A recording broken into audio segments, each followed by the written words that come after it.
Oi, pessoal, boa noite. Eu sou a professora Tamara e hoje nós teremos a nossa disciplina de operações mobiliárias e avaliação mercadológica. Estamos aí encerrando o nosso curso, de técnica em transações mobiliárias. É a nossa última disciplina aqui desse módulo para vocês encerrarem, fecharem aí todo esse ciclo de estudos de vocês, para que vocês possam ter a carteirinha do Cresce de vocês e começar a atuar como corretores de imóveis. Então, eu vou explicar um pouquinho como que vai ser a dinâmica das nossas aulas. Vocês já tiveram aula comigo anteriormente, já me conhecem um pouquinho, né? Nós vamos ter aula hoje e amanhã. Para quem é aqui de Cuiabá e Várzea Grande, pode vir aqui presencial para fazer essa aula aqui presencialmente. Pessoal do interior, essa aula está sendo transmitida para vocês. Vocês podem também participar aí de maneira online. Se quiser mandar dúvidas, mandar alguma pergunta, alguma contribuição no chat, pode ficar à vontade para participar da aula. O pessoal que está na sala também fica à vontade para participar, tira dúvidas. Essa disciplina é uma disciplina muito bacana porque ela tira bastante dúvidas assim, e a gente conversa muito sobre a rotina mesmo do corretor, o que ele faz, o que ele pode fazer, como que é a sua norma de conduta. A gente vai estudar o código de ética, vamos estudar algumas peculiaridades e algumas especificidades do dia a dia do corretor dentro do seu trabalho mesmo. Muitos de vocês que às vezes já estão aí fazendo estágio, já começaram a atuar como corretores, vão ter já um pouco da experiência, da vivência, e isso é muito importante porque ensina muito. E por mais que a gente faça o nosso curso, né? Vocês começaram no ano passado o curso de vocês, deu um pouquinho mais de 4 meses, mas não é tempo suficiente para a gente aprender tudo e sair daqui profissional de transações imobiliárias. Então, muito a gente vai aprender mesmo na prática do dia a dia, conhecendo outros corretores, aprendendo ali dentro da imobiliária, conversando com o cliente, conhecendo os imóveis. Tudo isso vai fazendo com que a gente desenvolva e aprenda um pouco mais, tá bom? Como eu disse para vocês, o meu nome é Tamara, a minha formação é em matemática, eu trabalhei com vocês a disciplina de matemática financeira, mas além da matemática eu tenho outros cursos, né? Então eu fiz algumas especializações aí, e aí dentro dessas minhas especializações eu tenho competência para atuar em outras disciplinas também, então por isso que eu estou ministrando essa disciplina para vocês de operações mobiliárias. Estou aqui no CETEPS, acredito que desde 2023, já tem um tempinho que eu estou com essa disciplina, é uma disciplina que eu gosto muito. Sempre tem uma atualização, algo novo que a gente vem para buscar. Esse slide mesmo é um slide que eu já usei há algum tempo, e aí a hora que eu cheguei vi que ele estava aqui na tela, rapidinho entrei ali para atualizar umas informações que eu sabia que tinha mudado, para não passar informações erradas para vocês. Mas eu não sou corretora, tá? Então, caso surja alguma dúvida, alguma pergunta que seja muito específica do corretor e eu não saiba responder, eu vou anotar essa dúvida, vou buscar e aí eu tiro essa dúvida de vocês depois e a gente sana aí todas as nossas dificuldades, tá bom? Para quem é de Cuiabá e Várzea Grande, na quarta-feira nós teremos nossa avaliação, que será aqui presencial. Vou chegar aqui até um pouquinho antes das 19, tá? Quem chegar aqui mais cedo, eu já entrego a sua prova, já pode fazer. Terminando a prova, eu já corrijo a prova aqui na hora. Você já vai embora, já vai saber o seu resultado e aí já vai ficar tranquilo.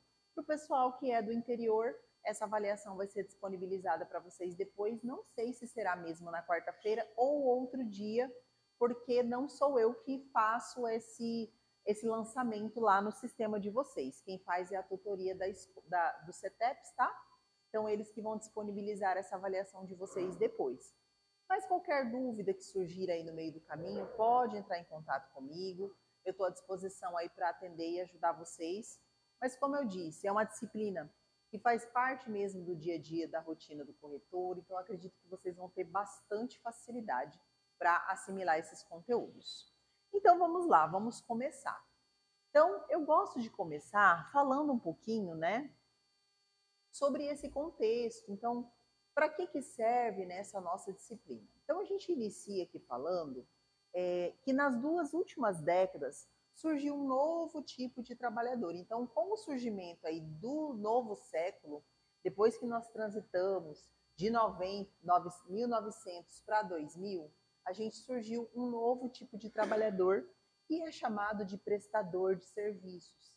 Então, ele está dentro de várias áreas e essa atividade, ela é uma atividade terciária que tem se expandido por todos os cantos do território nacional e é considerado um fenômeno universal. Então, acontece aí em vários lugares do mundo.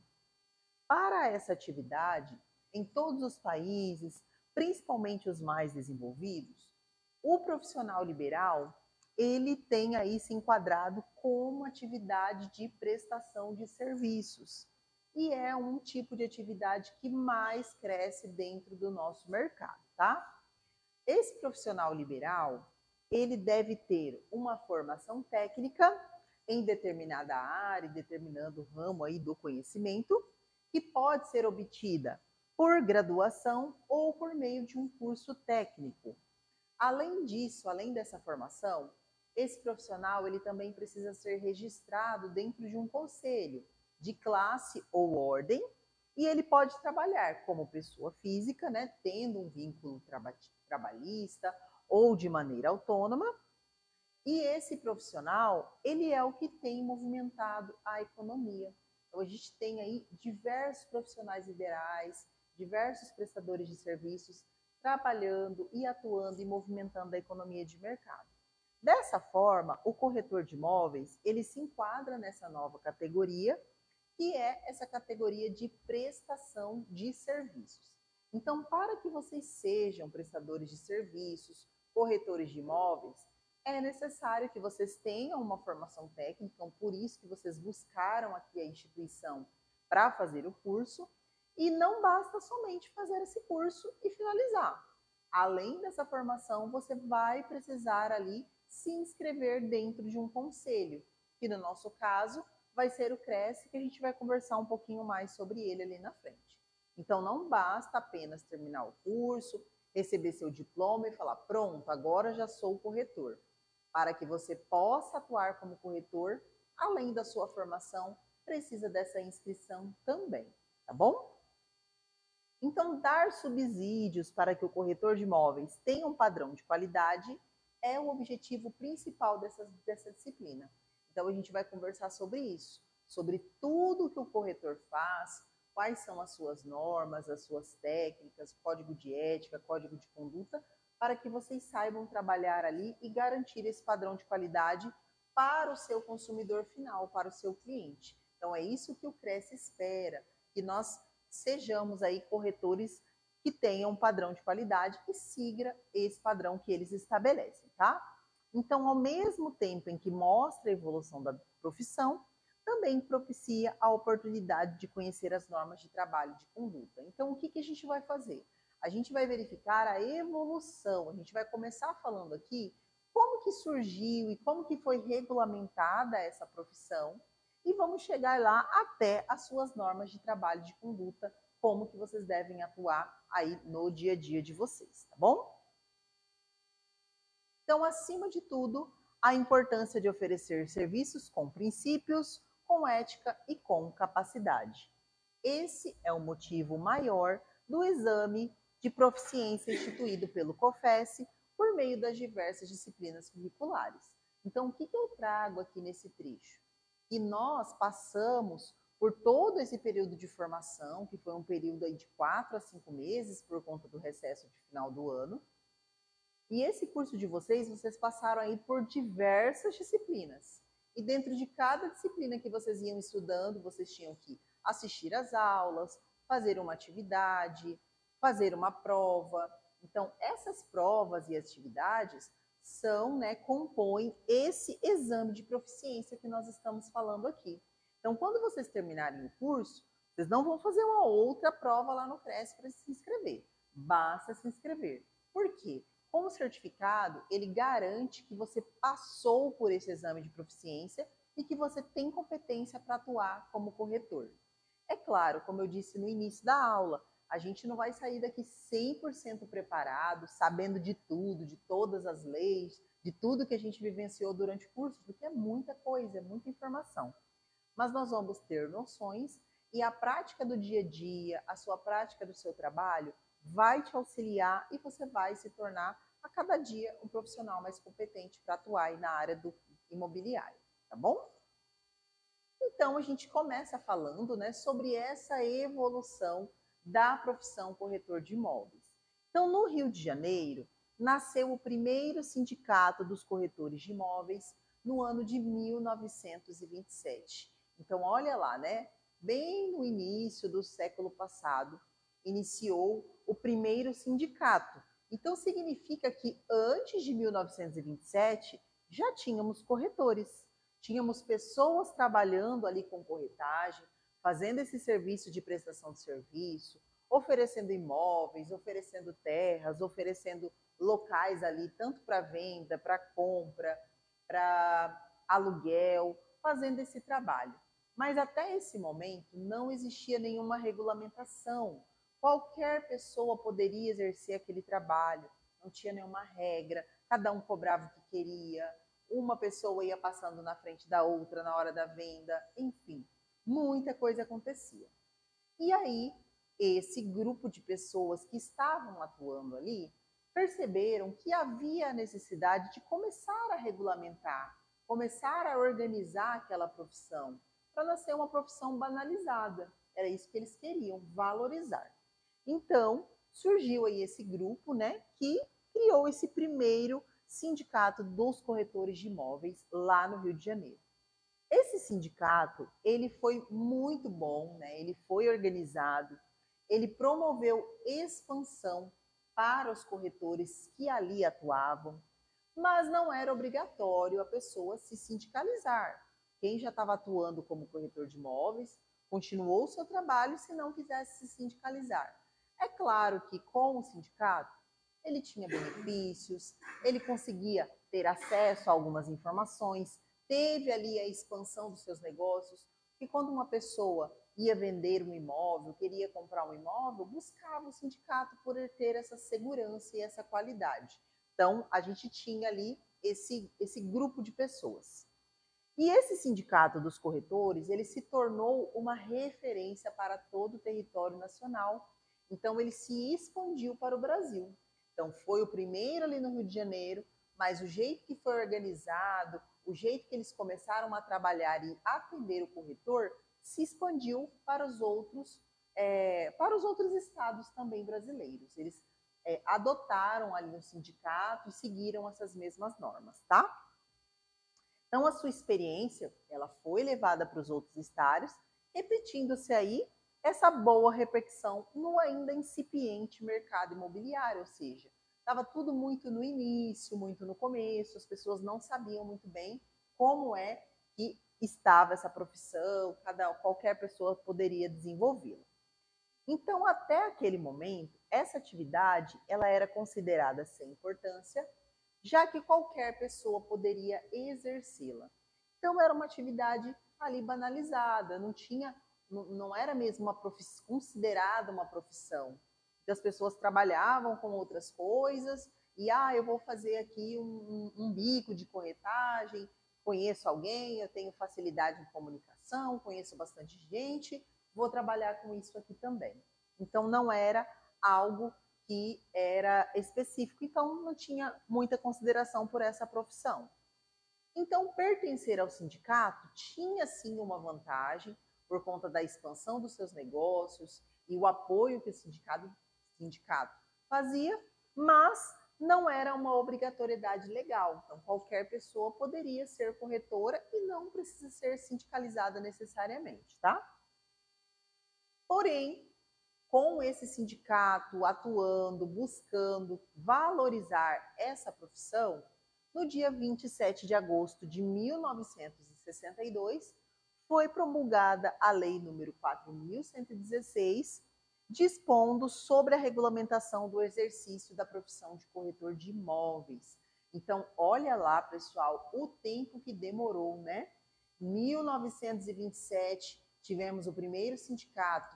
Só em 1962 esse sindicato conseguiu uma regulamentação, uma lei que realmente falasse: essa é uma profissão.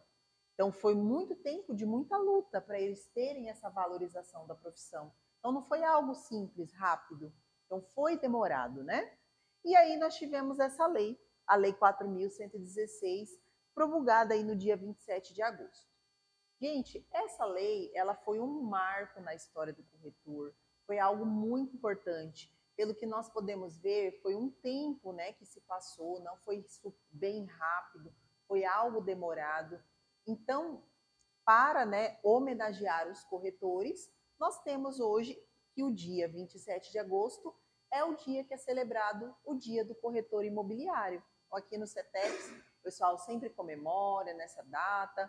Quando vocês começaram o curso, já tinha passado a data, e vocês vão terminar, não chegou. Então, vocês não vão ver a festa que o CETEPS faz, quem sabe, né? Vocês vão chegar aí e passar por aqui, mas o CETEPS sempre celebra, comemora aqui com seus alunos e também com ex-alunos que saem, fazem essa celebração, porque realmente é um marco aí na história do corretor. Então, o dia 27 de agosto é a data oficial aí de vocês. E se perguntarem para vocês por que é dia 27 de agosto? Por conta da primeira lei dos corretores, tá? Por que primeira lei, gente? Essa lei, a Lei 4.116, ela não conseguiu atender o corretor dentro de toda a sua expansão.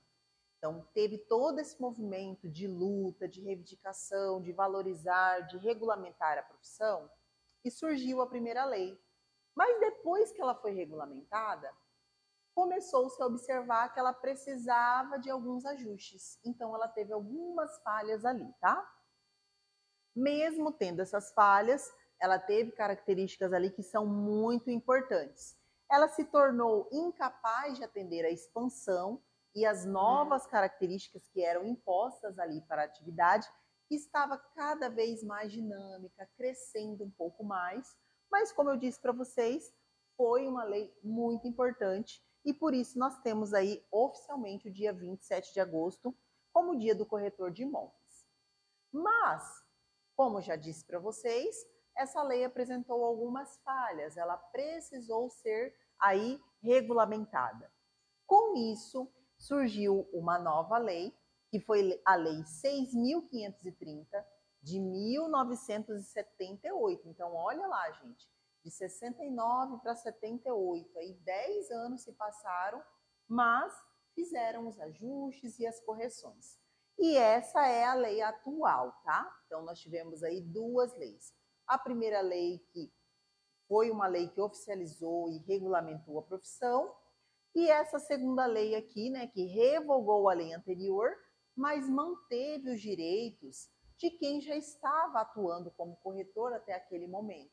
Então, quem já era corretor e seguia toda a normativa da lei 4.116, não deixou de ser corretor, continuou sendo, desde que seguisse, né, os critérios que a nova lei mandasse. É claro que não era de um dia para o outro, teve um prazo para todo mundo se ajustar dentro do que a lei pedia. E isso está aqui, gente, no artigo 23, que eu vou trazer aqui para vocês conhecerem. Então, nesse artigo 23 está assim: fica assegurado aos corretores de imóveis inscritos nos termos da Lei número 4.116 de 62, de 27 de agosto, o exercício da profissão, desde que o requeiram conforme o que for estabelecido na regulamentação desta lei. Então, as pessoas puderam continuar atuando, desde que se reorganizassem e requeressem aqui conforme o que for estabelecido nesta nova lei. Mas eles tiveram um prazo e conseguiram aí se ajustar para atender essa expansão dessa nova lei. Mas o que será que essa lei tinha de diferente que veio, né, fazer com que a lei anterior precisasse ser revogada? Um dos dispositivos, pessoal, que essa lei fez essa ressalva, né, ela fez isso para assegurar os direitos dos corretores, justifica-se pelo teor do seu artigo 2º, aonde ele vai restringir o exercício da profissão, quando ele diz o seguinte: no artigo 2º está assim: o exercício da profissão de corretor de imóveis será permitido ao possuidor de título de técnico em transações imobiliárias. O que ele quer dizer com isso? somente quem tiver o título pode ser corretor. Então, até aquele momento ali, em 62, não havia essa exigência de ter esse curso técnico. Agora, em 78, começou a se exigir isso. E aí a gente tem que parar para pensar, mas por quê, né? Primeiro ponto, valorização da profissão. Então, se eu ofereço um curso, se a pessoa vai lá e se especializa naquela profissão, ela tem que ser valorizada. Não basta somente, eu sou comunicativa, vou ser corretor. Não, não é só isso. Ser corretor tem muitos critérios e muita coisa. Vocês passaram aí, se eu não me engano, por umas 10 disciplinas para vocês tirarem o diploma de vocês. Então, é um curso que é puxado, inclusive, porque é pouco tempo para muita aula, muito estudo de vocês. Outro ponto aí importante, né, de se destacar é o período, né? Quando que isso aconteceu? Em 78. Se a gente for parar para pensar nesse período de 78, foi um período em que se expandiu as escolas técnicas. Então, o que o governo nesse período queria fazer? Queria que as pessoas saíssem do ensino médio já com uma profissão.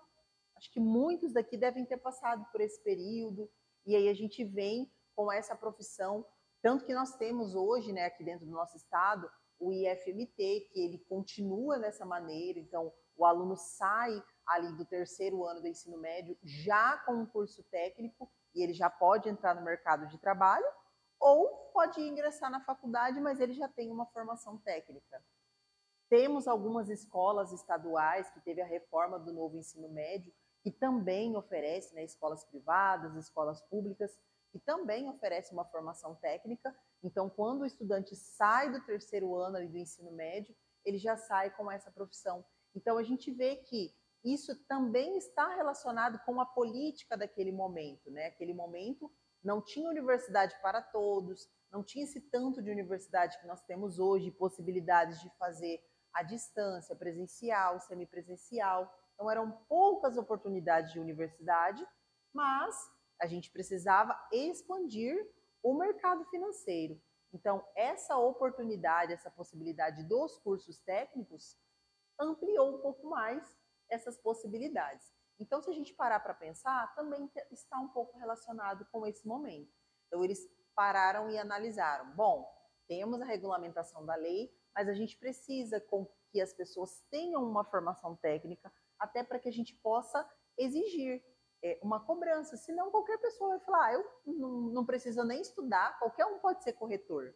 Então, eu não preciso pagar, ou eu vou pagar o que eu quero, ou eu não aceito o que você está me cobrando. Então, com isso, a gente conseguiu alguns benefícios ali para essa área dos corretores, tá bom? Então, com essa nova lei, né, com o dispositivo ali do artigo 23, a gente conseguiu resguardar o direito daqueles que já exerciam a atividade de corretor, quando a nova lei criou essas exigências para o ingresso na profissão. Então, quer dizer que com a primeira lei lá de 62, a Lei 4.116, não exigia essa formação técnica. Então, a pessoa ia lá, verificava os dispositivos, o que precisava para ser corretor e começava a atuar. Agora, com a nova lei, era obrigatório que ele fizesse curso de corretor imobiliário, tá bom? Então, essa profissão, ela só pode ser exercida por pessoas habilitadas junto ao Conselho Regional de Corretores de Imóveis, ou seja, corretores que estão inscritos no Conselho dos Corretores, que nós chamamos aí de CRECE. E aí, pessoal, toda profissão, ela tem os seus órgãos que vão regulamentar, que vão fiscalizar, que vão criar normativas e regras. E aí, nessa profissão, né, que nós temos essa regulamentação, tanto na escala federal, quanto na escala estadual, que vai ser mais específica aqui para a gente. Então, na esfera federal, existe o Conselho Federal dos Corretores de Imóveis, que é conhecida aí como COFES, né, essa sigla, Conselho Federal dos Corretores de Imóveis, e ele fica localizado no Distrito Federal. Então, ele fica ali naquela localização e ele está dentro da escala federal atendendo os corretores. Quando que o COFES foi criado? Ele foi criado a partir da sanção da Lei 4.116 de 62. Então, ó, gente, a primeira lei, ela não foi uma lei que não serviu para nada. Claro, ela foi muito importante. Além de regulamentar a profissão aí do corretor, ela deixou algumas coisas que eram muito significativas e importantes, inclusive o COFES. Ela criou esse Conselho Federal que faz as normativas para os estados, para que os CRECES possam seguir, tá bom? E o COFES foi mantido pela nova regulamentação da Lei 6.530 de 78. O COFES, ele é subordinado ao Ministério do Trabalho, mas ele possui autonomia administrativa e financeira. Então, ele não precisa ficar pedindo tudo para o Ministério do Trabalho. Ele pode fazer a sua organização, contratar, demitir, fazer investimentos, fazer toda a sua movimentação ali administrativa e financeira, tá? É chamada ali de autarquia o COFES. Mas ele é subordinado ao Ministério do Trabalho, tá? O COFES, ele é chamado de órgão máximo da categoria. Então, ele é órgão máximo na categoria dos corretores.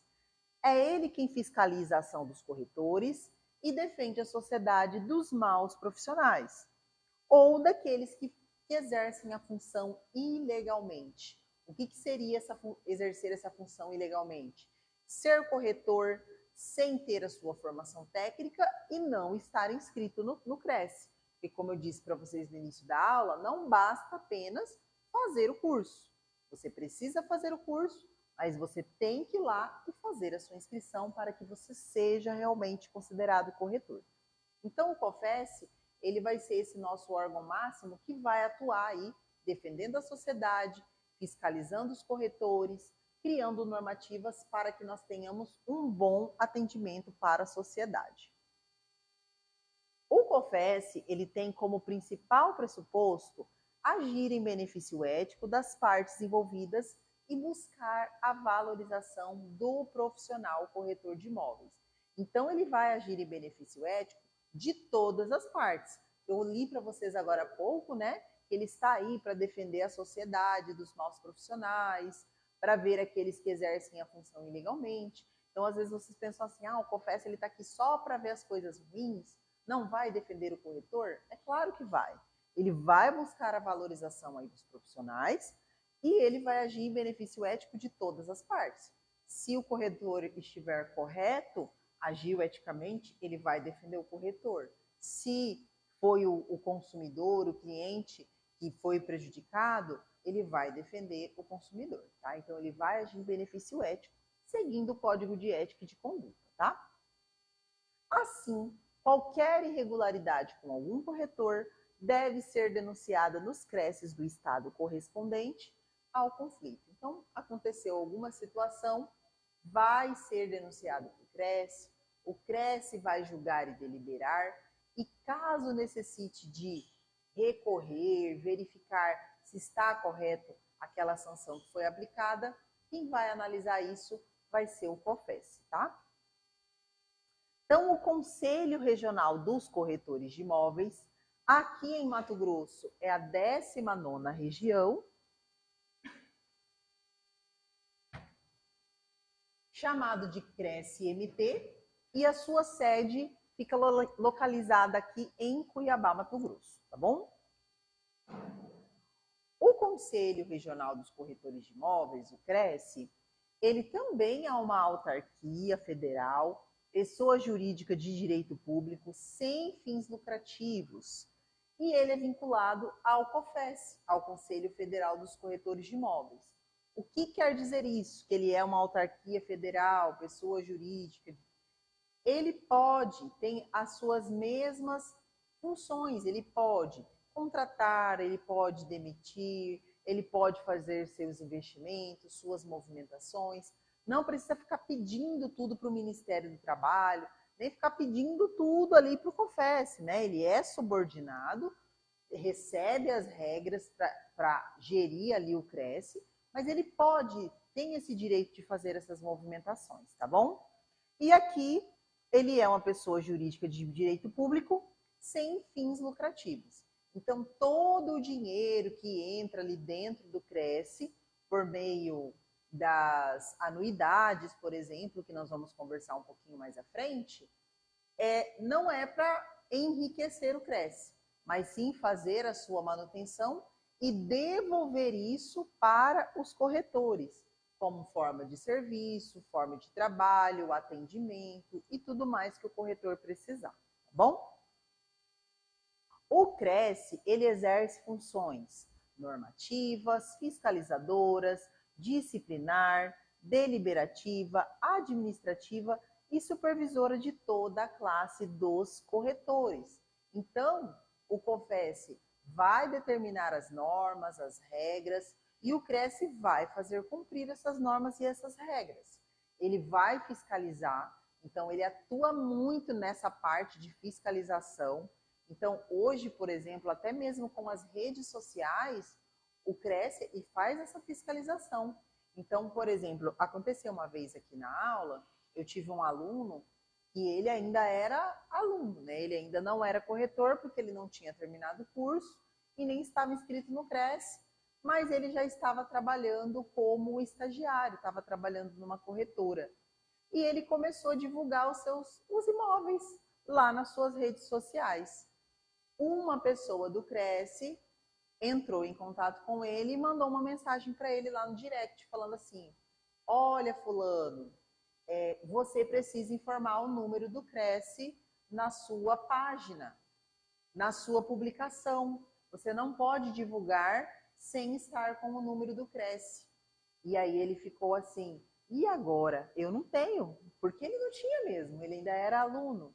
E aí ele falou, professora, será que isso vai dar problema para mim? Eu falei, olha, dependendo da pessoa, se for, ele fez uma orientação para você. Então, o que eu faria se eu fosse você? Excluiria as publicações. Porque se você manter as publicações e ele levar isso à frente, às vezes pode te prejudicar lá na frente, pode te dar uma advertência ou alguma outra situação que o Cresce julgar. Então, ele faz muito esse trabalho de fiscalização. Inclusive, quando a gente tem lançamentos de novos empreendimentos, às vezes tem um novo condomínio que foi inaugurado em algum lugar, aí coloca ali uma barraquinha, né, uma placa da corretora, aí o que a corretora pega e faz? Manda todos os estagiários, né? Fica lá uns 5 estagiários, nenhum corretor. Se passar uma pessoa lá do Cresce, um fiscal do Cresce, e pedir a documentação, os corretores têm que mostrar. E aí ela vai verificar que todo mundo é estagiário. Não pode. Tem que ter pelo menos um supervisor para estar junto com esse estagiário. Então ele faz muito esse trabalho de fiscalização. O Cresce está aí em vários locais. Além de fiscalizar os corretores, né, as imobiliárias, o Cresce também faz esse trabalho dentro das instituições de ensino. Então, aqui no CETEPS, se não me engano, a cada 6 meses, eles vêm, eles analisam a grade curricular, eles verificam o corpo docente. Então, sempre a gente tem que estar atualizando documentações. Se eu fiz algum curso novo, eu tenho que mandar um diploma, enfim. Então, ele atua mesmo nesse sentido, tá? Quando fala que ele vai disciplinar, então, se precisar, né, aplicar uma sanção disciplinar, corrigir um corretor, então, essa situação mesmo que esse nosso aluno teve, a pessoa entrar lá em contato no direct e falar assim, olha, você precisa colocar o número da sua inscrição, ele já deu um recado para ele. Se ele não fizer, provavelmente ele vai ser denunciado e vai ser aplicada alguma sanção disciplinar. Também deliberativa, administrativa, vai supervisionar. Então, é um trabalho muito intenso aí que o Cresce faz dentro da área da corretagem, mas tudo isso para quê? Para que os corretores sejam valorizados, para que seja um trabalho que seja considerado com seriedade e para que a população veja que é importante essa profissão. Porque hoje ainda existe muitas pessoas que querem agir por conta própria, não querem contratar um corretor, porque ainda não existe uma obrigatoriedade legal, né? Que diz assim, todo serviço de corretagem só pode ser feito por corretor. Ainda não existe. Isso é uma briga uma luta que o CRES tem que lutar, o COFES tem que lutar para o corretor para que seja uma obrigatoriedade. É claro que muitas pessoas hoje já atuam, porque não é fácil, é algo difícil, é complicado, mas não é obrigatório. Então o CRES está aí, buscando, lutando para conseguir atender isso para vocês. E aí a gente vem, né, falar um pouquinho sobre essa definição de corretor de imóveis. Então, o corretor, ele é, né, aquela pessoa que atua como intermediário entre vendedores e compradores de imóveis.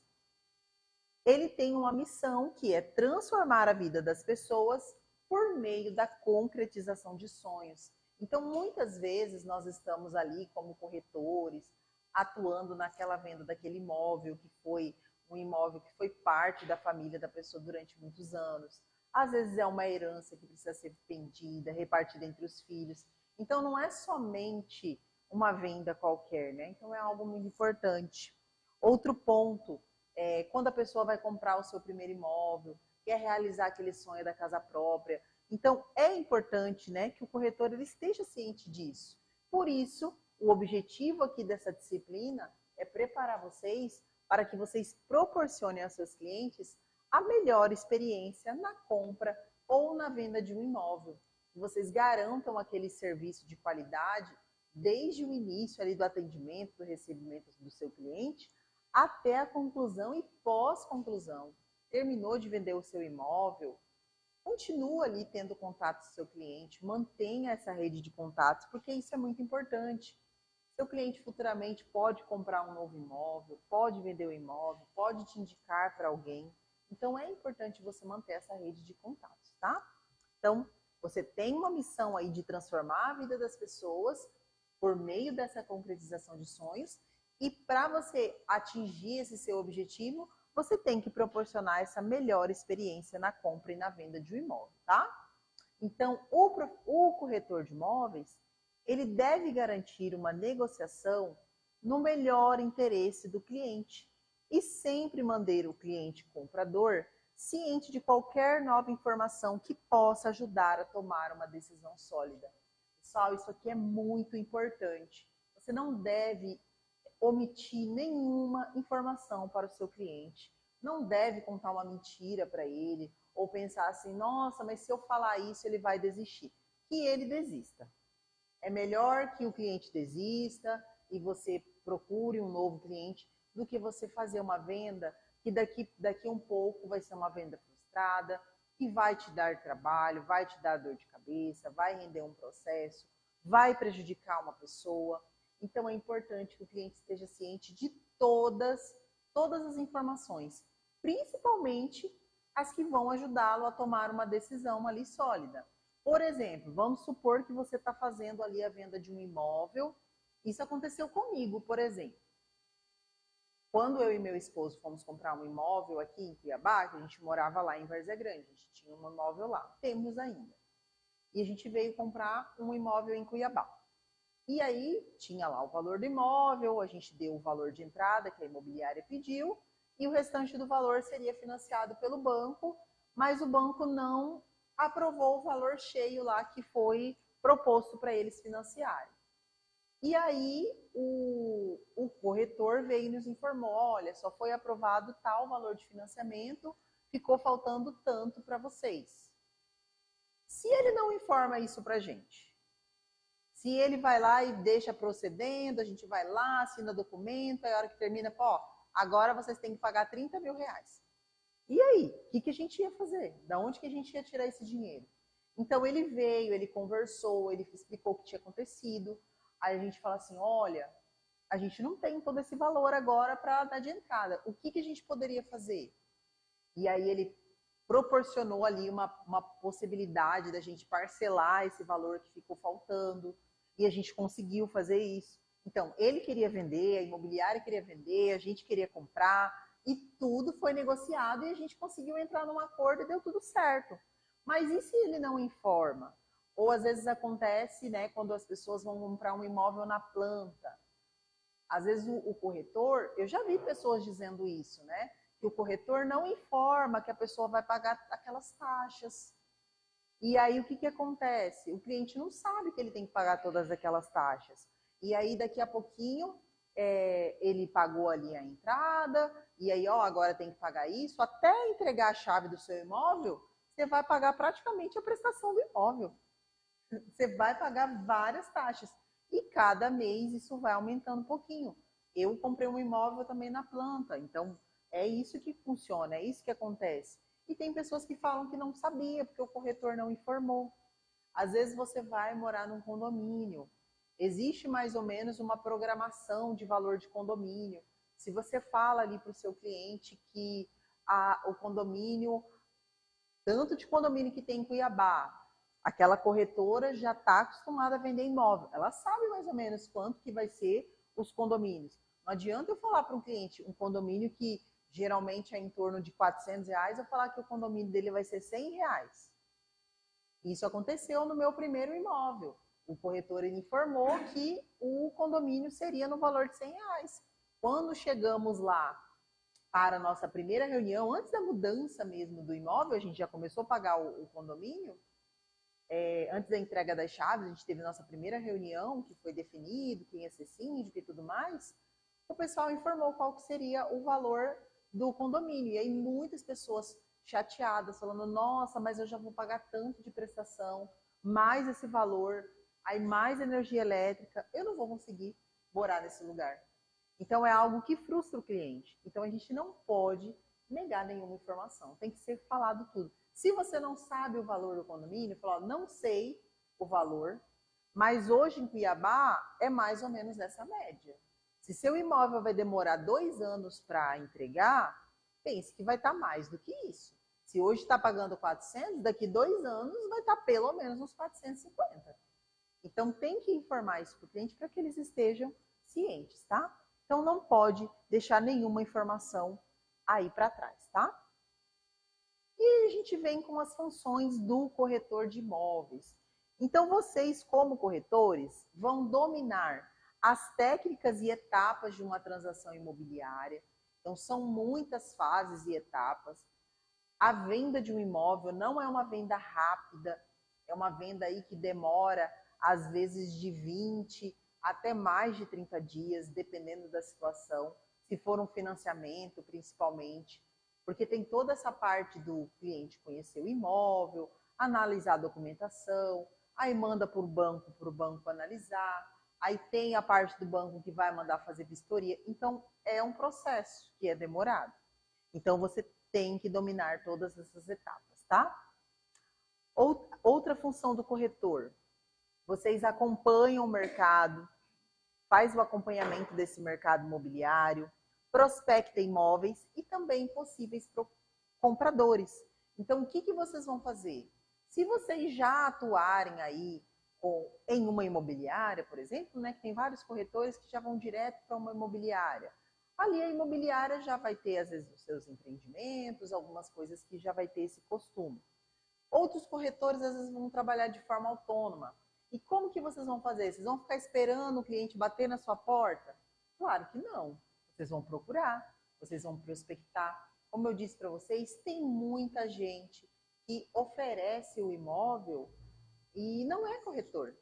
Eu mesmo, quando eu me mudei para Cuiabá, e aí eu fui alugar, né, o imóvel que eu morava lá em Várzea Grande, eu não conhecia nenhum corretor, então eu mesmo fui lá na minha rede social e coloquei lá, estou alugando meu imóvel, tal, tal, tal. Um corretor entrou em contato comigo, foi lá e me mandou uma mensagem e perguntou, você é a proprietária ou você é corretora? Aí eu falei, eu sou a proprietária. Ele foi, me fez uma proposta, tal, tal, tal, e para mim foi ótimo. Porque a primeira vez que eu fiz o aluguel do meu imóvel foi inclusive com uma pessoa conhecida, e assim não deu muito certo. Então eu preferi passar para o corretor, porque todas as vezes que o corretor foi lá e colocou um inquilino no meu imóvel, deu super certo. O inquilino ficou o tempo previsto, quando saiu deu tudo certo, não deu problema nenhum. E assim, as 2 vezes que foi assim uma indicação de alguém que eu conheço ou uma pessoa conhecida, as 2 vezes não deu certo. Então, hoje eu já tenho esse corretor que sempre me ajuda, né, que está lá à disposição para me atender. Inclusive, meu inquilino já tem mais de ano que ele mora lá no meu imóvel.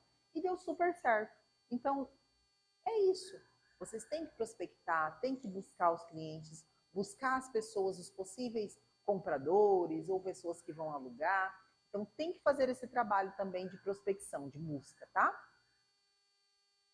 Outra função do corretor: conhece o imóvel e auxilia para que ocorra o encontro entre os dois interessados, de maneira a satisfazer ambos. Então, não é somente o cliente aqui que te contratou, tá? Todo mundo tem que sair satisfeito ali naquele momento.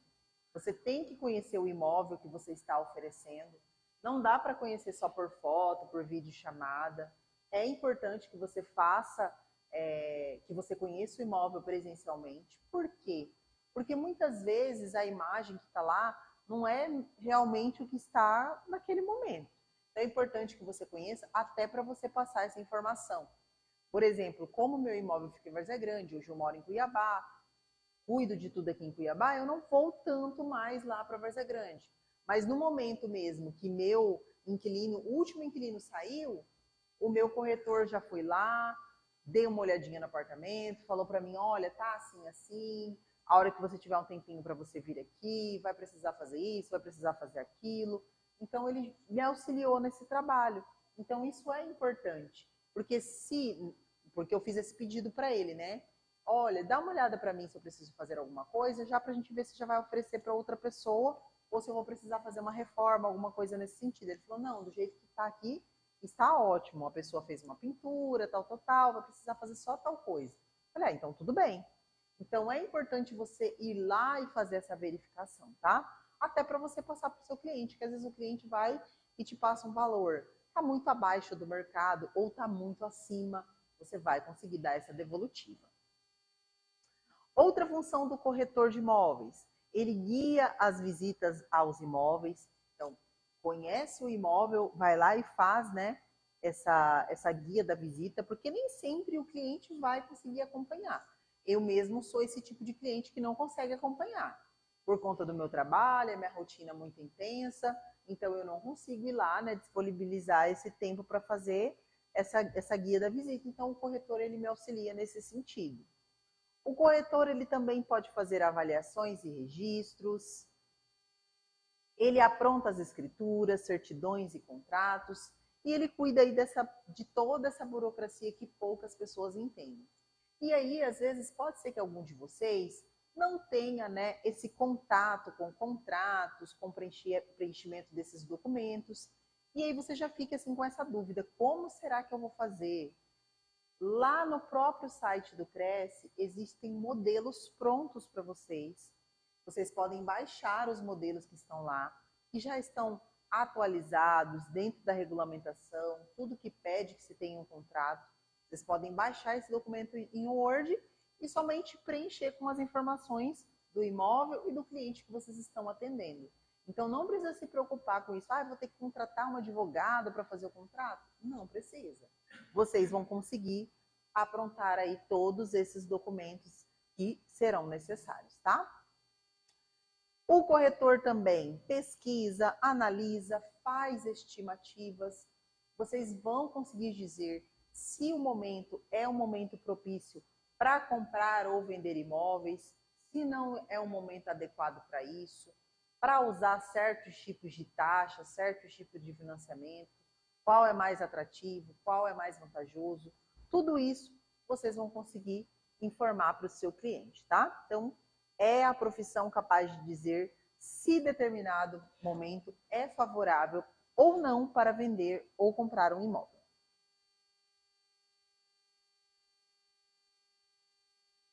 Muito bem. Então, o corretor, ele é o profissional encarregado de intermediar as negociações de compra, venda, locação e permuta de imóveis, tanto residenciais quanto comerciais. Então, vocês podem atuar aí dentro desses segmentos, tá? E a sua missão é oferecer suporte ao seu cliente do início à conclusão da transação imobiliária. Então, vocês vão atender o cliente durante todo esse percurso, tá? E aí o mercado financeiro, ele vai dar preferência para aqueles profissionais que tenham perfil comunicativo e persuasivo, que sejam pacientes e resilientes e com habilidades em vendas. Então é muito importante que vocês saibam conversar, consigam ali convencer o seu cliente, mas que também tenham paciência, saibam esperar por aquilo que vocês desejam, por aquilo que vocês querem, tá bom? Então é muito importante aí ser paciente, resiliente e tenha essa habilidade em vendas. Mostrar todas as vantagens e também mostrar tudo que o cliente precisa saber para que você conquiste aí a venda desse imóvel. O mercado também gosta daqueles profissionais que saibam construir e manter a sua rede de contatos, que dominem os aspectos financeiros e legais envolvidos nas transações e estejam atentos às tendências de mercado e sejam autoconfiantes. Então é muito importante que vocês acompanhem o mercado, acompanhem o cenário financeiro, sejam pessoas que dominem essas técnicas, porque o cliente precisa sentir segurança em você para comprar um imóvel. Ele não pode, principalmente nesse momento que nós estamos vivendo, um momento que tem tantas pessoas aplicando golpes.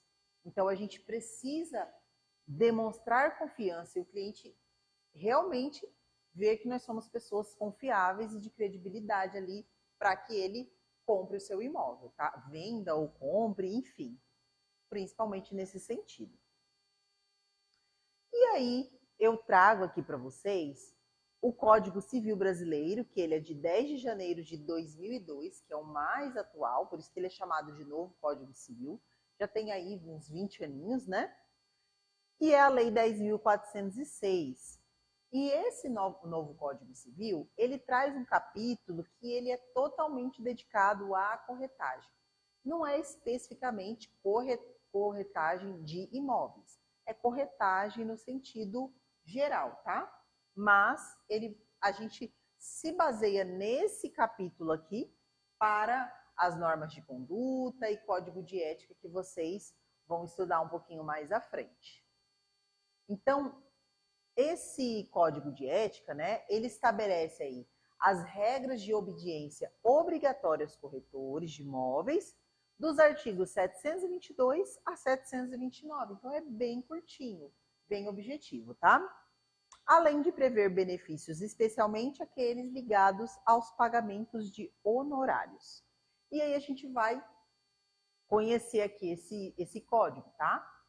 Eles são muito importantes para vocês e devem ser leitura obrigatória de todo profissional da intermediação imobiliária. Então, eu trouxe aqui os artigos para a gente conversar, para a gente conhecer um pouquinho mais sobre eles, mas é importante que vocês deixem aí anotado artigos 722 a 729, caso vocês precisam futuramente, queiram consultar, é importante vocês saberem onde buscar, tá?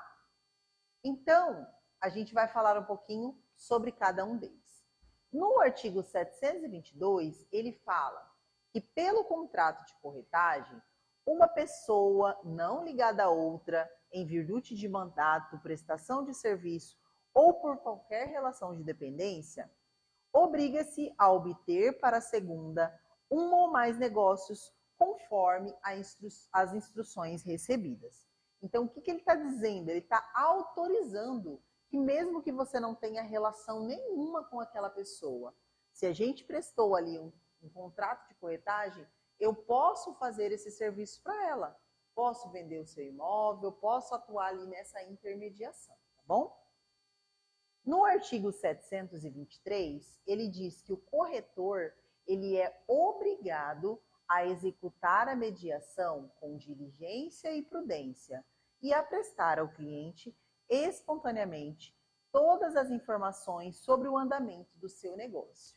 Então, não pode o corretor estar ali, às vezes, munido de documentos do cliente, informações importantes, tá com a chave do imóvel do cliente, eu perdi, não sei onde eu coloquei, aconteceu tal coisa. Não pode. Você tem que atuar ali com diligência, com prudência e prestar esses esclarecimentos ao cliente espontaneamente.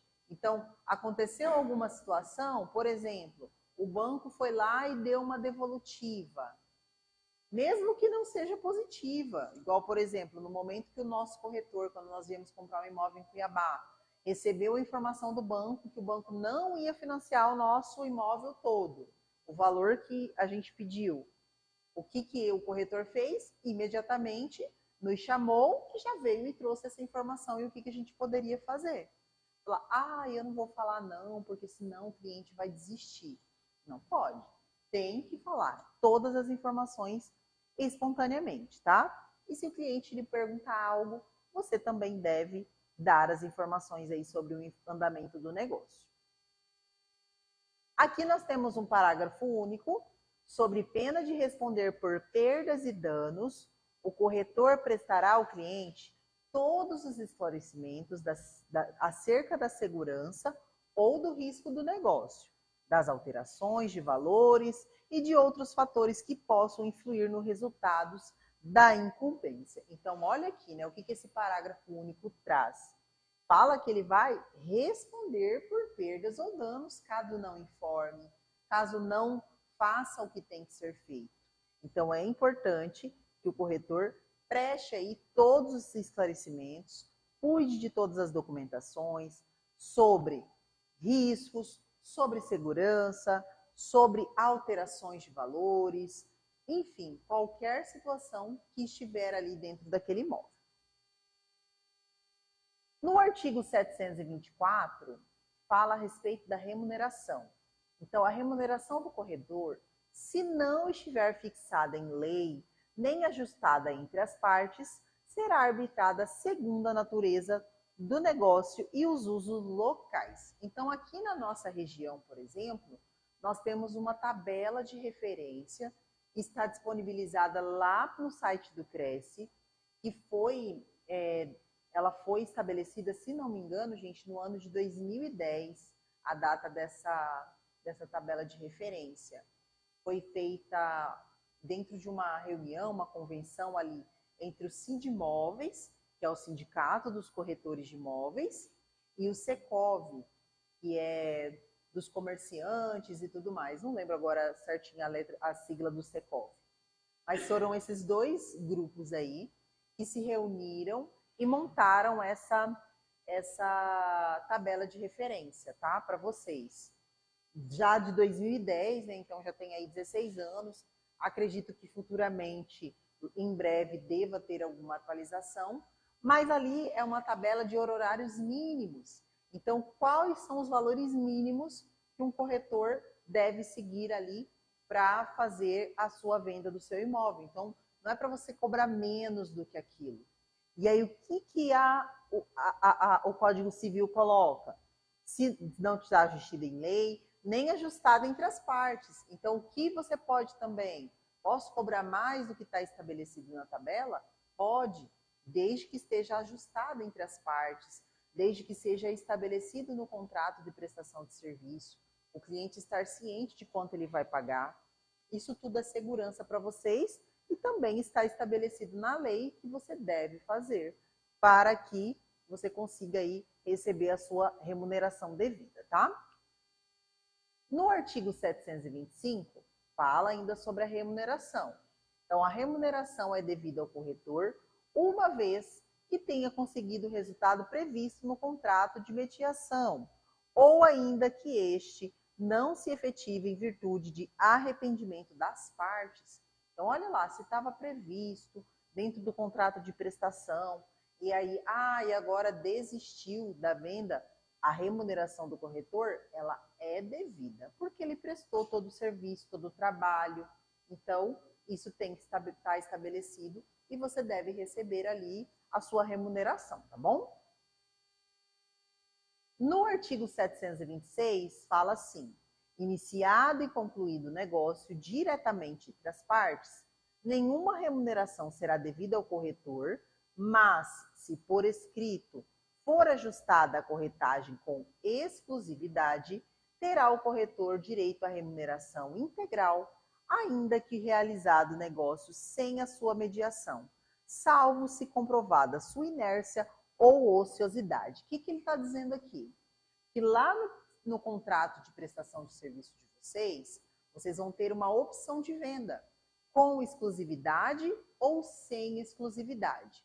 Se vocês colocarem para o cliente que vocês vão fazer aquela venda, forem ali autoconfiantes e o cliente aceitar a venda com exclusividade, significa que ele não pode oferecer para outro corretor não pode fazer a venda.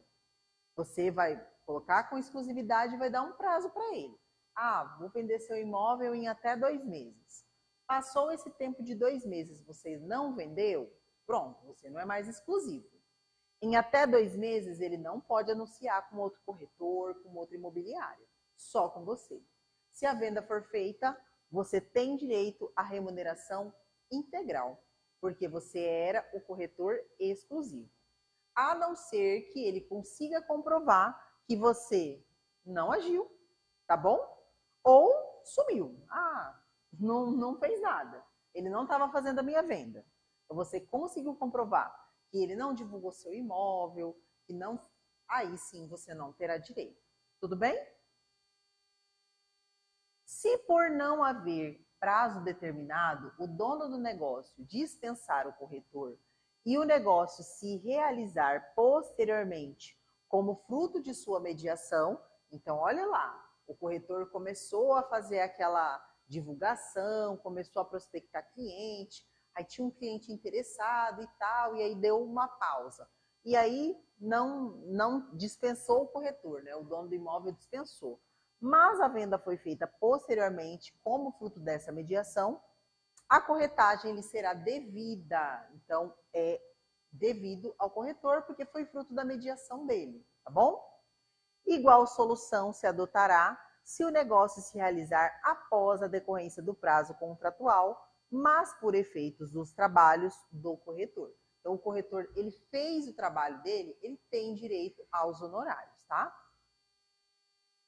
No artigo 728, diz assim: se o negócio se concluir com a intermediação de mais de um corretor, a remuneração será paga a todos em partes iguais, salvo se for ajustado o contrário. Então, vamos supor que você é um corretor que gosta de trabalhar em parceria com outro corretor. Tem corretores que trabalham assim. Vendeu o imóvel, comissão repartida em partes iguais para todo mundo ali. A não ser que você já deixe um contrato estabelecido. 60-40, 30-70. Aí vocês deixam isso ajustado em contrato, tá bom? E no último, artigo 729, ele diz que os preceitos sobre corretagem constantes desse código não excluem a aplicação de outras normas de legislação especial. Então, ele está dizendo o quê? Se existir uma legislação especial ali, como nós temos, a Lei 6.530, que é uma legislação específica do corretor, se lá na legislação tiver algo que seja diferente do que está no Código Civil, a legislação especial vai ser predominante, é ela que vale. Temos aqui no CRES, né, aqui da nossa região, uma normativa. Então, a gente vai seguir a normativa que está aqui no CRES, tá bom? Então, ele não vai excluir a aplicação da legislação especial, por mais que seja o Código Civil brasileiro, tá?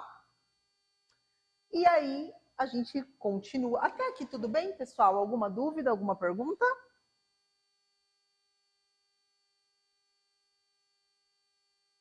Vamos lá.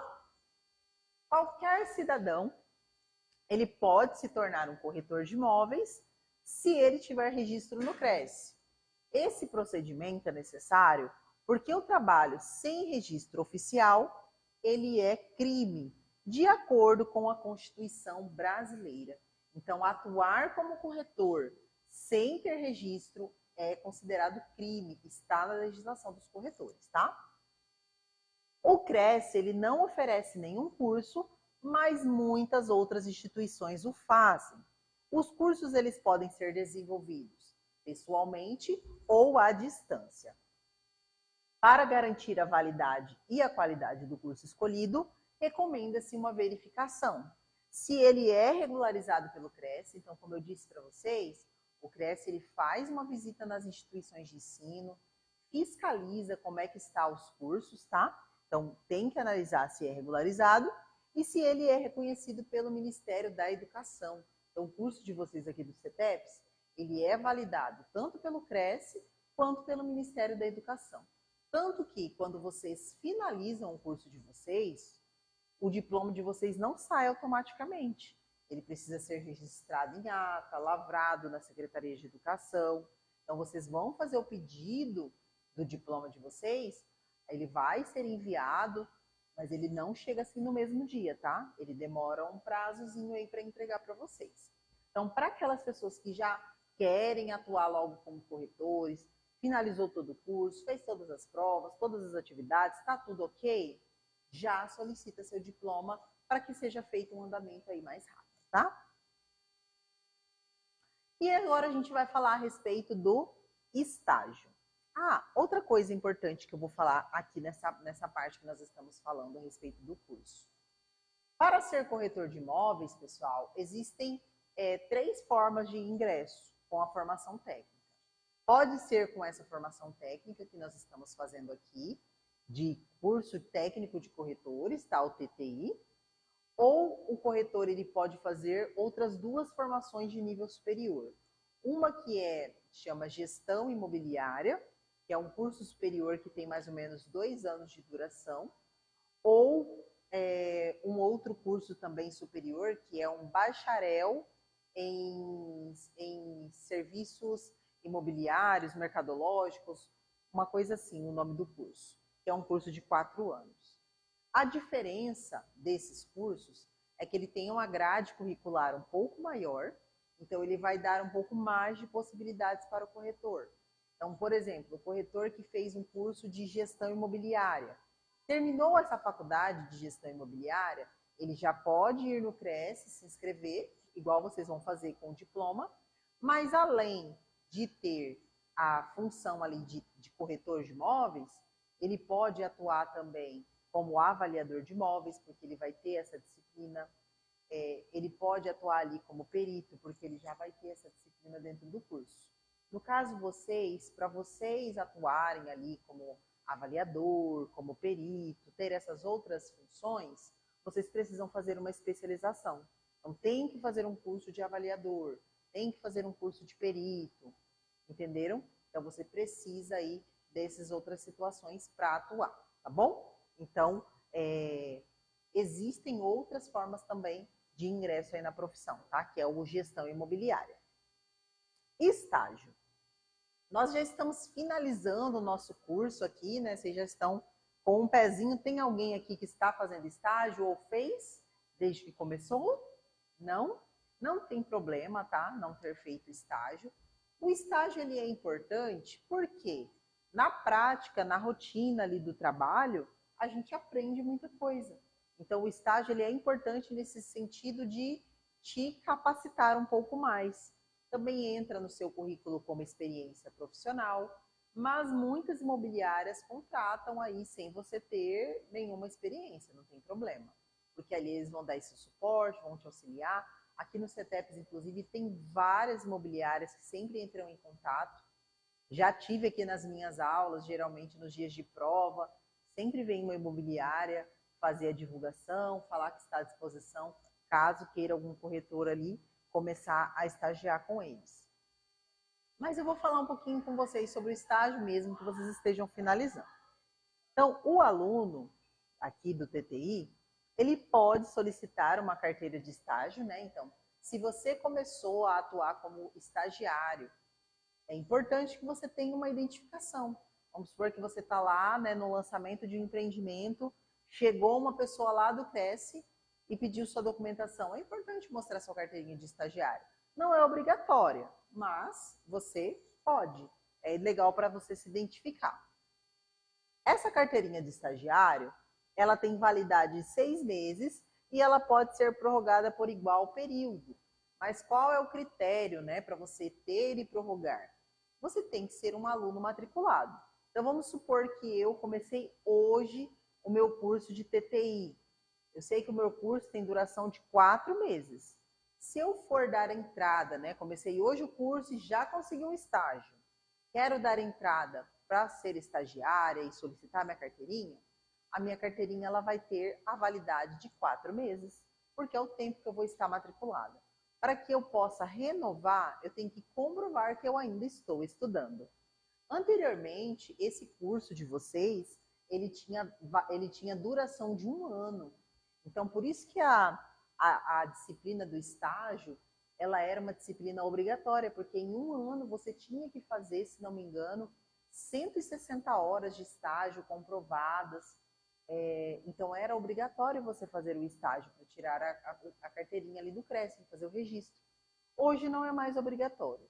Então, para quem vai ali estagiar, você pode tirar, tá? Pode solicitar essa carteira, mas não é obrigatória, tá? E para renovação, como eu disse, é necessário que o interessado continue matriculado na instituição de ensino credenciada aí pelo CRES, pelo COFES, comparecer no CRES com os documentos e fazer a sua renovação, tá bom?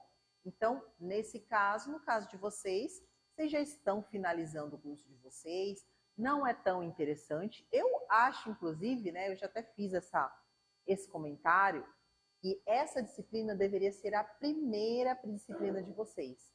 Por quê? Porque aí vocês já iam conhecer sobre as normas de conduta e o trabalho do corretor, sobre essa questão do estágio, né, ver o quanto que é importante e auxilia, e talvez isso despertaria algo em vocês lá no início do curso. Agora, no final, já não vale muito a pena ficar falando sobre estágio, porque vocês já estão terminando. Vocês já vão começar a trabalhar mesmo, tá? Mas a gente vai falar aqui sobre o estagiário, o que ele pode fazer dentro do seu trabalho. Ele pode observar, ele pode acompanhar ali o trabalho do corretor, colaborar no atendimento ao público e na prática dos atos privativos da profissão. Então, ele vai estagiar, ele vai aprender tudo que o corretor faz. Mas ele sempre deve ter uma supervisão, ele não pode atuar sozinho. Como eu comentei aqui com vocês, vai ter ali uma divulgação de um imóvel final de semana, sábado e domingo. Vai lá e coloca um monte de estagiário lá embaixo do guarda-sol para ficar lá recebendo as pessoas para conhecerem o imóvel. Não pode. Tem que ter pelo menos um supervisor, tá? A intermediação da negociação, ela sempre deve ser feita com o corretor de imóveis. Então, a intermediação, a execução da venda, ir lá e fechar essa venda com o cliente, tem que ser o corretor. Por quê? Porque o estagiário, ele não é corretor, ele não tem o curso, ele não está inscrito no CRES, e desenvolver esta etapa aqui, que é a intermediação, é trabalho do corretor, e se o estagiário fizer, é considerado crime, porque não pode desenvolver o trabalho de corretor quem não é corretor, tá bom? O estagiário, ele não pode anunciar, intermediar interesses ou abrir escritório em seu próprio nome para a realização de negócios imobiliários, atuar como corretor de imóveis, tem consequências no âmbito administrativo, civil e penal. Então, como eu acabei de dizer para vocês, atuar como corretor, se você não é corretor, é considerado crime e, inclusive, pode te prejudicar.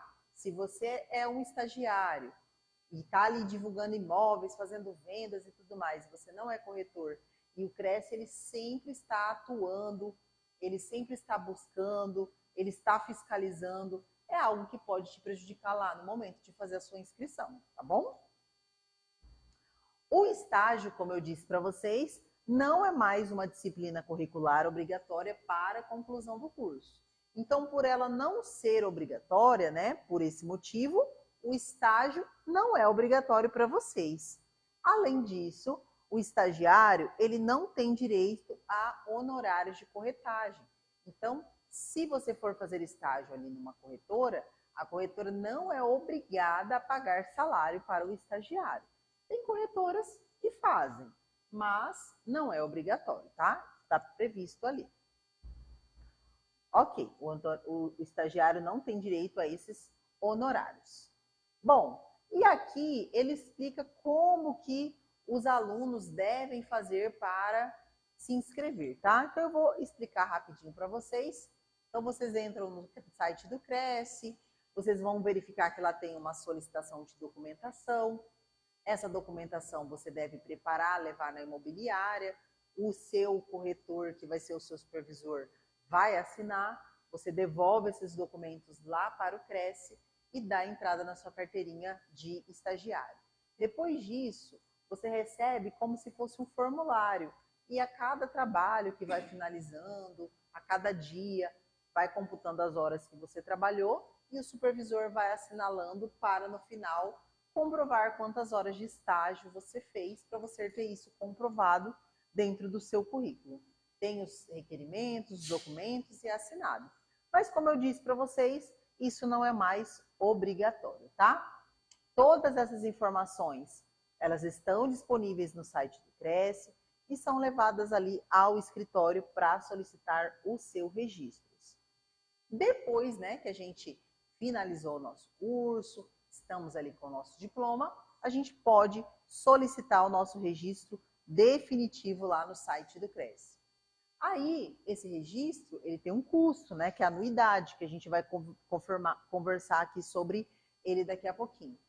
Mas, e lá na sua carteirinha provisória de estagiário, tem algum custo? Tem sim, só que não é o mesmo valor de anuidade do Cresce, tá? Vai ser um valor um pouquinho menor, tá bom?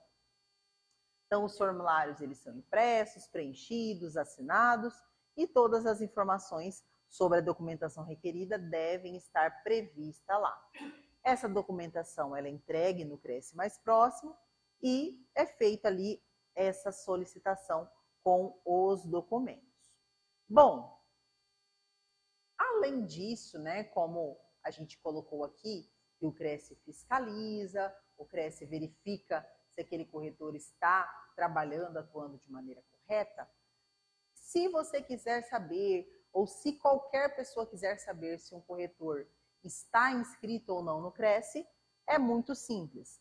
Basta entrar no site do Cresce e fazer uma consulta. Eu vou falar com vocês aqui agora há pouco sobre as formas de divulgação, como que vocês devem divulgar o nome de vocês.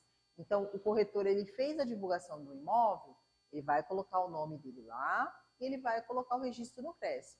Só com o nome do corretor a gente já consegue consultar. Se tiver o registro, melhor ainda, que fica uma busca mais correta, tá? Então, se eu tiver o nome completo, ou o número do registro do profissional ou empresa, eu já consigo consultar. Por que que isso é importante? Para saber se aquela pessoa realmente é corretora, se ela está inscrita, se ela pode exercer a profissão. E se ela não estiver inscrita, se ela não colocou o registro, a gente pode fazer essa denúncia ali para o Cresce e o Cresce vai buscar e fazer os seus encaminhamentos, tá? Aí, o que acontece nessas situações de denúncia? Nós temos duas formas de fazer denúncias lá no site do Cresce. Tem uma denúncia que é no formato anônimo. Então, vamos supor, por exemplo, que eu moro ali no condomínio e eu tenho um vizinho que não é corretor e está fazendo serviço de corretagem. E eu não acho isso correto. Eu não acho mesmo. Eu acho que é errado. Porque vocês estão aqui, estão estudando, estão investindo, porque não é barato fazer o curso. Às vezes trabalhou o dia todo, veio aqui à noite, assistir a aula, se dedicou para você fazer o seu trabalho, né? E conseguir atuar como corretor. E às vezes a outra pessoa ali, só porque ela mora ali, conhece algumas pessoas, às vezes é um zelador, uma pessoa que tem contato com bastante gente, vai lá e desenvolve esse trabalho. Eu não acho correto. Então eu vou lá, entro no site do Cresce, pesquiso o nome dele, vejo que realmente ele não é corretor. Vou lá e faço uma denúncia anônima. Olha, tem o zelador fulano de tal, no condomínio tal, o nome dele é esse, tá fazendo serviço de corretagem. Né? Rede social dele é essa aqui, ó. Pode entrar lá que vocês vão ver ele divulgando imóveis. Pronto. O Cresce vai buscar daqui para frente e ele vai atender e vai atuar. Agora vamos supor que você teve uma situação com o corretor em que essa situação vai precisar ser levada para a justiça, é uma situação que vai envolver processo e você precisa fazer essa denúncia ali para o Cresce, até para você se resguardar e se é algo que você possa utilizar no seu processo. É importante você fazer uma denúncia com identificação, colocar os seus dados, colocar os dados da pessoa, porque você vai precisar utilizar isso lá na frente. Então, tem essas duas maneiras, tá? Tanto de forma anônima, quanto de forma identificada. E aí você deve verificar o que seria o mais correto aí para você. Tudo bem aí no chat? Tranquilo? Então, tá bom.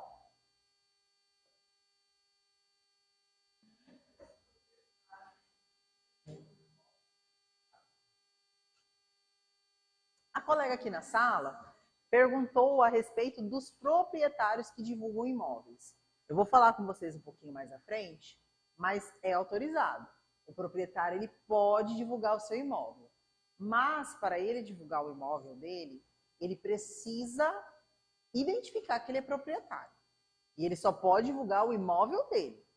Não pode, por exemplo, eu tenho meu imóvel, tenho um imóvel lá, um apartamento em Várzea Grande, que eu alugo. Hoje tem uma pessoa morando. Ah, amanhã não tem mais, eu quero alugar meu imóvel. Aí eu vou lá e coloco na minha rede social. Alugo meu apartamento, tratar comigo, que sou a proprietária. Deixo essa identificação. Eu sou a proprietária. Eu não posso pedir para minha mãe, para o meu pai, para o meu marido, para o meu filho, para todas essas outras pessoas divulgarem. Por quê? Porque eles não são proprietários. Quem é proprietário? Somente eu. Se Uhum.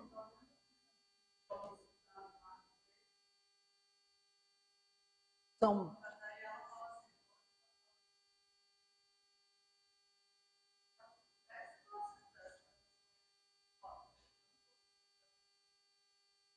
não é proprietária e nem corretora.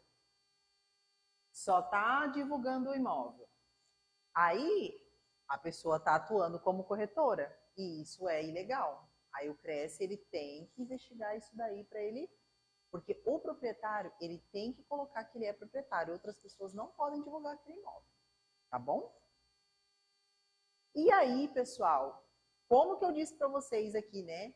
Que eu não concordo com essas pessoas que estão lá atuando como corretores, porque é todo um investimento. Você faz investimento no seu curso, disponibiliza o seu tempo de estudo, de vir aqui se preparar, vai fazer sua inscrição. Além disso, você ainda vai todo ano fazer um pagamento da anuidade, a sua contribuição ali com o Cresce, para manter esse conselho, né, para que ele possa ir atuar dentro do mercado. Então você está fazendo todo esse trabalho e aí a outra pessoa que não fez nada disso vai atuar também como corretora e vai poder trabalhar? Isso não é correto. Então, se é considerado crime, está na legislação, a gente como corretor tem que auxiliar aí o CRES também nesse sentido e fazer essas denúncias, tá? Então, essa anuidade ela é denominada como contribuição social por interesse de classe, de categoria social ou econômicas, tá? Compete ao Conselho Federal dos Corretores de Imóveis, o COFES, atualizar anualmente através de resoluções que são inclusive publicadas no Diário Oficial da União. E cabe aos regionais cumprir e fazer cumprir. Então, todo ano tem atualização, tá? A anuidade ou parcela dela deverá ser paga por meio de boletos, tá? Em qualquer instituição bancária ou lotérica. Hoje, inclusive, existe a opção de pagamentos por Pix, boleto, cartão de crédito. Ele coloca várias possibilidades para vocês fazerem o pagamento. E é possível parcelar, tá? Para isso, o corretor de imóveis deve buscar o setor de atendimento do CRES-MT e as possibilidades lhe serão apresentadas. Hoje, inclusive, se a gente abrir o site do Cresce aqui agora, primeiro balãozinho é pague sua anuidade, tá? É isso que vai aparecer lá pra gente. Por quê? Porque nós estamos ainda no primeiro trimestre do ano. Então, a gente tem, e aí ele já vai colocar as possibilidades, como nós estamos ainda, hoje é dia 30 de março, se a gente fizer o pagamento até amanhã, a gente já consegue ganhar um desconto. Então, tem todas essas situações, tá? Então, o pagamento da contribuição anual, devido aos conselhos regionais de corretores de imóveis e ao COFES, ele vai ser facultativo, ou seja, opcional, para aqueles profissionais que até a data do vencimento da contribuição tenham completos 70 anos de idade. Então, se nós tivermos aí corretores que tenham 70 anos de idade e também tenha contribuído de forma regular durante 20 anos, para esses corretores é opcional pagar a contribuição. Então, se a pessoa tiver 70 anos de idade e ainda quiser atuar como corretora, e ela já trabalhou como corretora durante todo esse período, contribuiu bonitinho, regularmente, para ela é opcional. Se ela quiser continuar pagando anuidade, ela paga. Se ela não quiser, não é mais obrigatório, tá? Mas são esses dois casos. Tem que ter 70 anos e tem que ter contribuído por no mínimo 20 irregularmente, tá? Não pode ter ficado sem pagar. A anuidade, ela vence no último dia útil do primeiro trimestre de cada ano. Então, como eu disse para vocês, geralmente aí no dia 31 de março. E ela pode ser paga integralmente, antecipadamente, com descontos de 10% até 15 de janeiro, 6% até 15 de fevereiro e 4% até 15 de março. Ah, o desconto já acabou, gente, até 15 de março. Então não ganhamos mais desconto. Mas ela vence amanhã, para quem for contribuir aí, tá?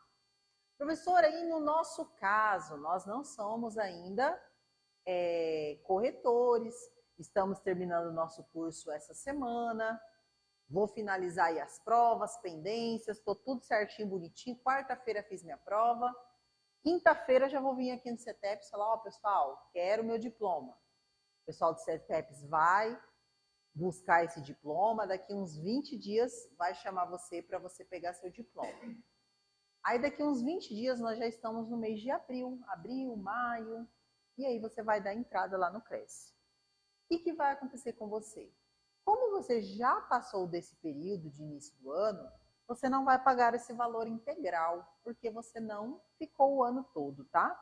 Então você vai pagar o correspondente ao que for, compete aí ao restante desse período, tá bom? É assim que vai funcionar para vocês.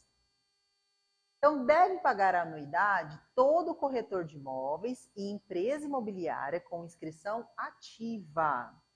E a anuidade para 2026 é de R$ 918 para pagamento até dia 31 de março de 2026. Gente, esqueci de atualizar a data aqui, tá?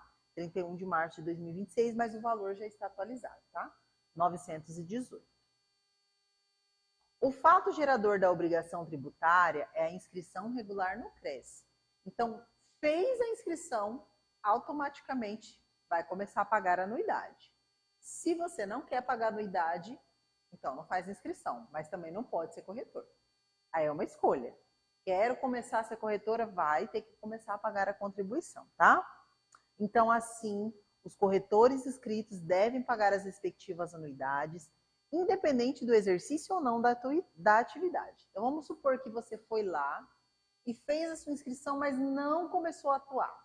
O CRES não se importa que você não vendeu. Você fez a inscrição, está ativo, tá? Caso o inscrito não deseje exercer a atividade, deve solicitar a suspensão nas hipóteses previstas ou cancelamento. Então, o que acontece? Vamos supor que você vai precisar fazer uma viagem, eu tive uma doença, não vou conseguir atuar como corretor, e aí eu preciso fazer um tratamento de saúde, e eu vou ficar dentro das especificidades médicas, sei lá, 2 anos fazendo esse tratamento de saúde. Eu vou entrar em contato com o CRES, lá tem um documento já no site que você vai fazer a sua justificativa, e você vai suspender por 2 anos a sua inscrição. O que acontece? Nesse período não vai ter cobrança de anuidade para você. Ficou suspenso 2 anos. Terminou o tempo da suspensão, ele retorna e você começa a pagar a anuidade novamente. Vamos supor que o seu tratamento de saúde era previsto para 2 anos, mas em 1 ano aconteceu tudo bem, você conseguiu ali se restabelecer fisicamente e a saúde está ok e você já quer começar a atuar como corretor.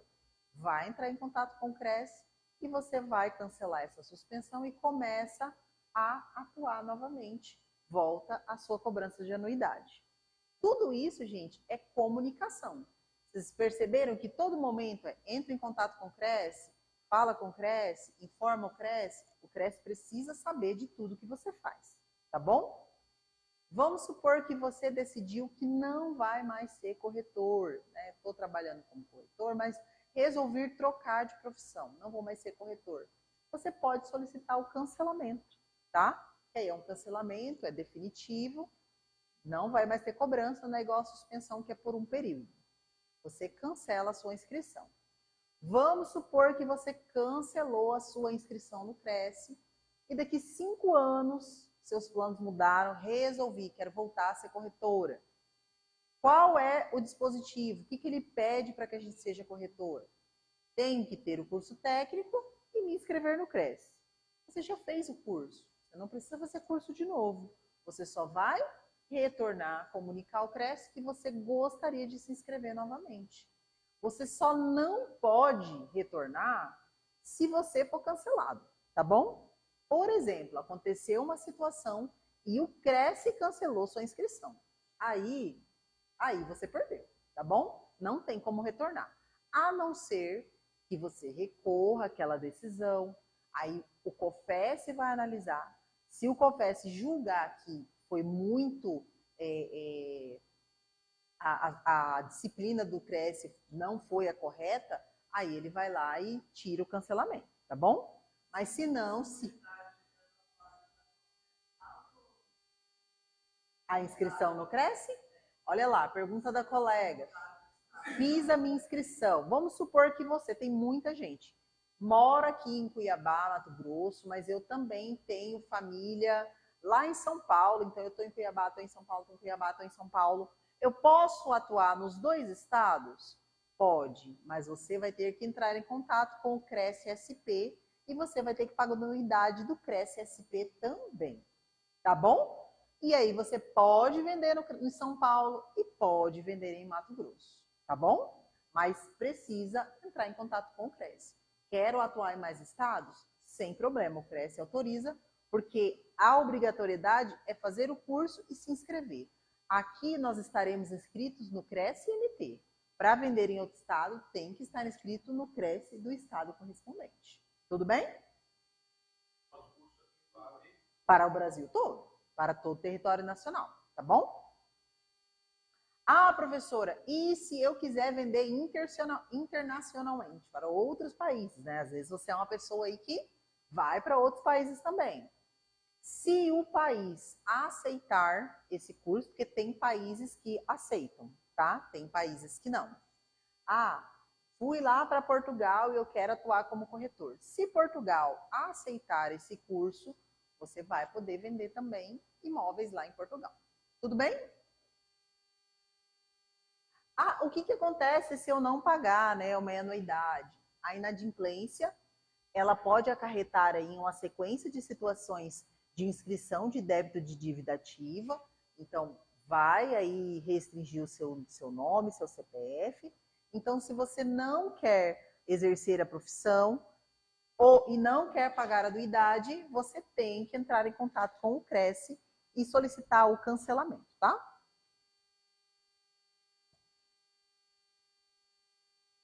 E aí a gente vai entrar aqui na parte da remuneração. Então, o corretor de imóveis, ele não costuma ter um salário fixo, mesmo que ele trabalhe para uma imobiliária. São raras, né, essas empresas que pagam salário para os corretores, que geralmente têm aí as remunerações baseadas sobre comissões sobre a venda de imóveis, como a gente falou ali quando estávamos falando a respeito do Código Civil. Então, a média salarial, ela varia de acordo com o volume de negócios fechados, o valor do imóvel, a região onde o corretor atua. E aí nós temos essa tabela. Gente, eu trouxe um print pititico da tabela, mas essa tabela aqui, eu acho que ela deve ter de 30 a 50 páginas, tá? Porque ela mostra todas as situações possíveis de negociação do corretor de imóveis, tá? E aí tem aquelas situações que vocês vão fazer mais e aquelas situações que vocês vão fazer menos. Surgiu uma dúvida sobre o pagamento, como que vocês devem cobrar, vocês vão buscar lá nessa tabela de referência que ela vai mostrar para vocês o quanto vocês devem cobrar, tá? não é um padrão. Toda negociação é 5%? Não, depende do que vai ser feito. Se é residencial, se é comercial, se é rural, se é urbano, se é venda, se é aluguel, enfim. Lá vai ter várias situações, dependendo até do tamanho do imóvel, valor do imóvel, tudo isso vai ser cobrado. Então, essa tabela aqui é a tabela de honorários mínimos para a prestação de serviço. O que significa, gente? Que não é para vocês cobrarem menos do que está aqui na tabela, tá bom? É para cobrar o mínimo que está ali, tá bom? E aí, depois, né, que a gente falou a respeito dessa tabela aí de honorários, a gente vem e comenta sobre o overprice, que é um termo, tá? Que é caracterizado como um ganho adicional superior à comissão normal devida pelos serviços prestados, só que recebido de forma camuflada para que as partes não tenham conhecimento de que estão pagando a mais. Pessoal, então o que a gente falou a respeito aqui de pagamentos? Nós temos a tabela de referência, que é a nossa tabela de honorários mínimos, que o Cresce, né, disponibiliza ali para a gente e que a gente vai utilizar para as nossas cobranças. Eu posso cobrar mais do que está na tabela? Vamos supor, lá na tabela está dizendo que é para eu cobrar 5% na venda de um imóvel aqui residencial. E aí, na minha cobrança, eu vou cobrar 7%. Pode cobrar 7%. Desde que o cliente esteja ciente, desde que você informe e estabeleça isso para o cliente. E ele esteja de acordo. O que você não pode é cobrar valor a mais e principalmente de forma camuflada. Por exemplo, às vezes acontece do cliente ir lá oferecer um imóvel para você fazer a venda desse imóvel e aí o imóvel, por exemplo, o cliente pediu 200 mil no imóvel e você vendeu por 250 mil. Aí você recebeu 50 mil ali do cliente que pagou e você ainda cobrou 5% do cliente por ter vendido o imóvel dele. Foi de forma camuflada. O cliente não estava sabendo. Então, isso é o overprice, tá? É uma conduta ali abominável, o Cresce não aprova. Agora, se o seu cliente chegou em você oferecendo o imóvel dele por 200 mil, você com a sua experiência de mercado sabe que aquele imóvel vale muito mais. E você fala para o seu cliente, olha, seu imóvel vale 300 mil, não vale 200. Não, mas eu quero vender logo, eu estou com pressa, não quero... Faz tempo que eu estou divulgando, não consigo vender. Você vai lá e fez o seu contrato com o cliente, colocou que você vai fazer essa venda dele e garante para ele, olha, eu vou vender o seu imóvel em 10 dias. Se eu vender ele por 300 mil, posso ficar com esses 100 mil para mim? Pode, está autorizado. Colocou isso no contrato? Não é overprice. Tudo bem? Então, se o cliente está ciente, tudo certo. Tá bom? Então, como eu disse para vocês, esse procedimento ele é abominável, então cobrar de forma camuflada, isso não pode acontecer. Eu tive uma vez uma aluna aqui na aula, que ela comentou que há muitos anos ela foi fazer uma venda de um imóvel, e aí no momento que ela foi fazer a venda, fez, né, a venda do imóvel, e aí o corretor veio e falou, olha, agora você tem que pagar tantos por cento para mim que fiz a venda. Aí a corretora, que era do corretor, veio e falou, aí tem que ser tanto para a corretora. E tem um outro corretor que estava sempre junto com o corretor, também tem que receber. E ela pagou comissão para 3 pessoas diferentes. Nossa, ela falou assim, nossa, professora, eu não sabia o que fazer. Falei, foi escrito o contrato? Estava estabelecido isso? Ela falou, professora, tem tanto tempo que eu nem lembro e nem sei. Então, é algo que não pode acontecer, tá? Se foi feito em conjunto com mais corretores, não é 5% para cada um, é 5% da venda. Então, 2,5% para cada um. Se você vai trabalhar em parceria, tem que estar ciente disso, tá bom? E ele é proibido aqui, né, pelo Conselho Federal e é expressamente proibido pelo Código de Ética, que nós vamos estudar amanhã. Então, o corretor, ele deve receber somente de uma única parte, a não ser que esteja estabelecido dentro do contrato, que vai ser diferente, e as partes concordem, tá bom? As partes concordam, tá tudo certo. O infrator, né, então quem cometer aí um overprice, deve ser punido com multa que varia de 2 a 6 anuidades. E essa multa ela é prevista tanto para a pessoa física quanto para a pessoa jurídica. Então, se a imobiliária cometer overprice, ela também paga. Se o caso for praticado conjuntamente por mais de um corretor ou em parceria com a imobiliária, todos receberão aí individualmente essa punição que está prevista no Código de Ética. Tudo bem?